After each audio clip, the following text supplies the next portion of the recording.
preamble by our essay contest winner, Talia Freakin.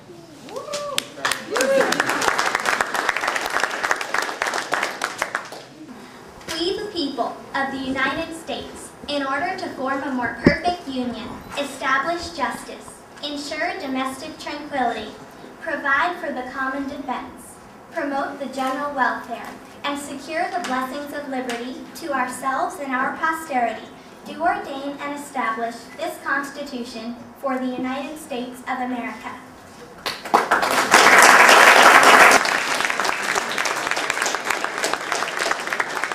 Article 1, Section 1, the Congress by Scott Hawkins, President-elect of the Florida Bar.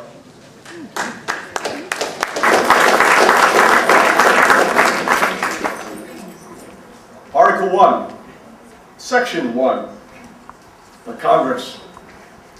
All legislative powers herein granted shall be vested in a Congress of the United States, which shall consist of a Senate and House of Representatives.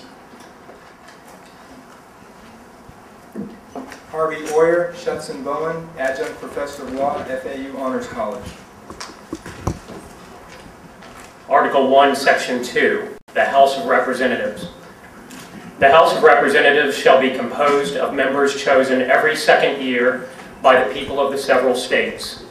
No person shall be a representative who shall not have attained to the age of 25 years and been 7 years a citizen of the United States, and who shall not, when elected, be an inhabitant of that state in which he shall be chosen.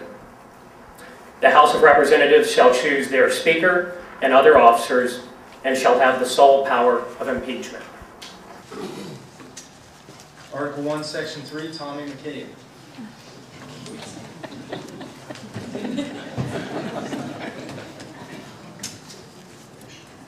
The Senate of the United States shall be composed of 2 senators from each state, chosen by the legislature thereof for 6 years, and each senator shall have 1 vote. No person shall be a senator who shall not have attained to the age of 30 years.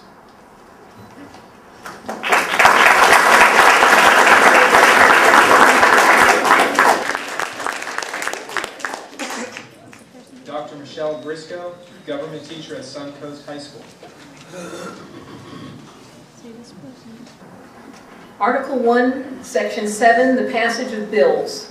Every bill which shall have passed the House of Representatives and the Senate shall, before it becomes a law, be presented to the President of the United States. If he approve, he shall sign it, but if not, he shall return it.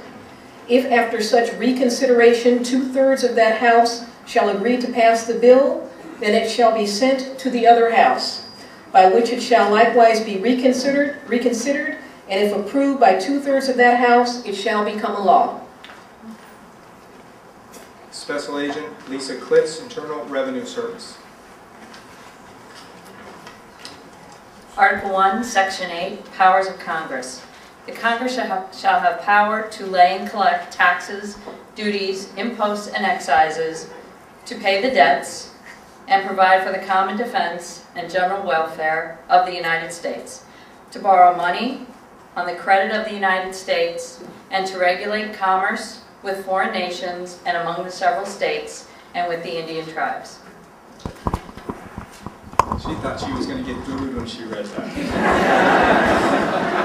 Article 1, Section 8, the powers of Congress. Jerry Richmond from Richmond Greer, himself a past candidate for Congress. Article 1, Section 8, Powers of Congress.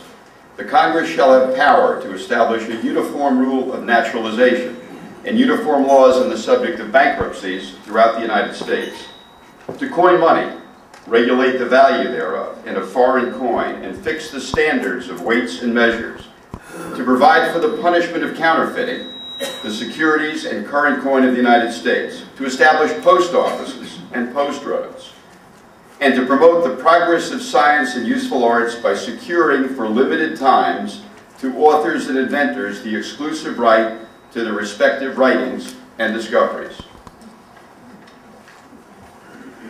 Next, we have Nancy Bourne, a teacher at Beacon Cove Intermediate School and one of 3 nationwide finalists for the Presidential Award for Excellence in Teaching.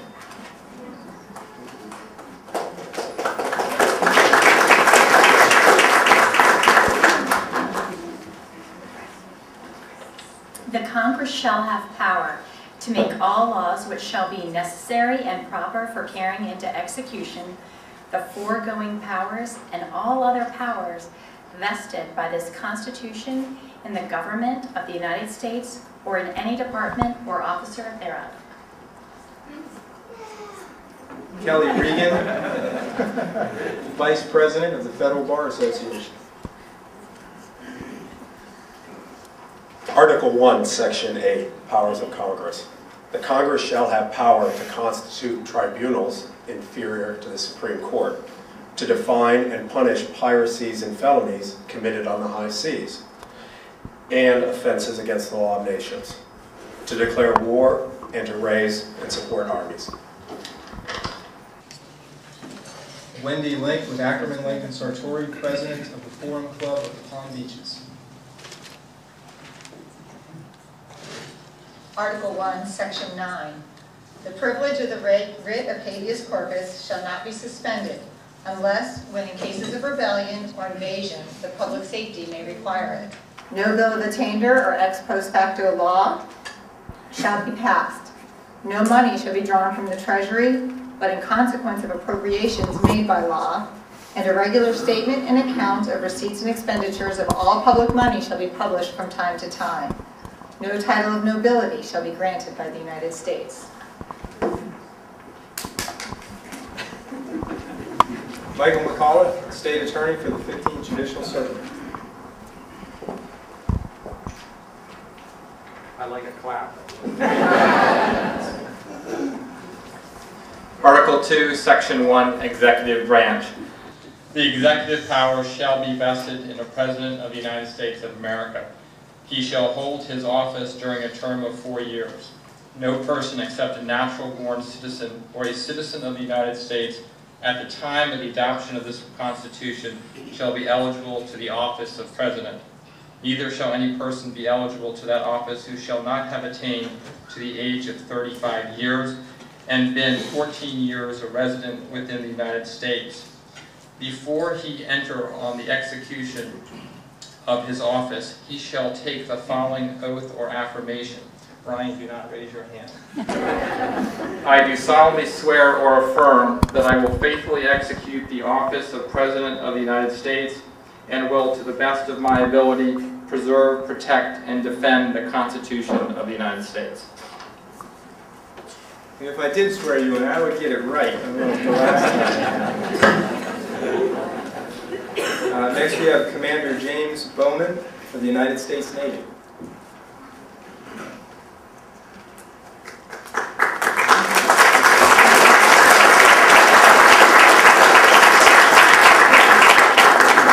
Article 2, Section 2, President as Commander-in-Chief.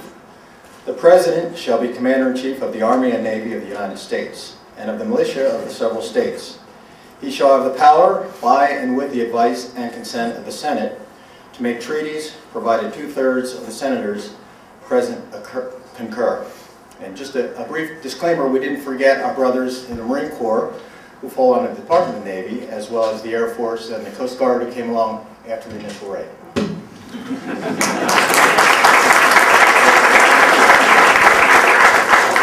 Next we have Wilfredo Ferrer, United States Attorney for the Southern District of Florida.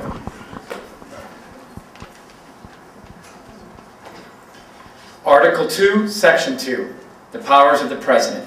The President shall nominate, and by and with the advice and consent of the Senate, shall appoint ambassadors, other public ministers and counsels, judges of the Supreme Court, and all other officers of the United States whose appointments are not herein otherwise provided for. Jerry Moyo, West Palm Beach City Commissioner and candidate for Mayor of West Palm Beach.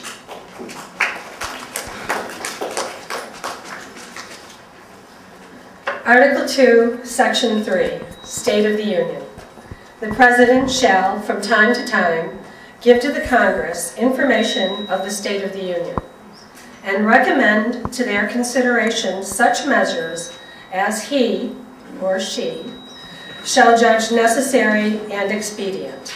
He may, on extraordinary occasions, convene both houses, or either of them, and in the case of disagreement between them, with respect to the time of adjournment, he may adjourn them to such time as he shall think proper.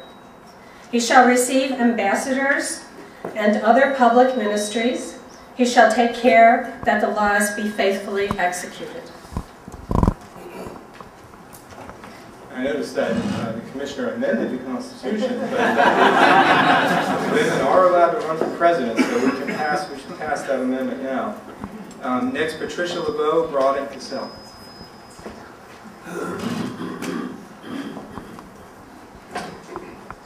Article 2, Section 4, Impeachment. The President, Vice President, and all civil officers of the United States shall be removed from office. Sorry, always been known for my voice. Shall be removed from office on impeachment for and conviction of treason, bribery, or other high crimes and misdemeanors.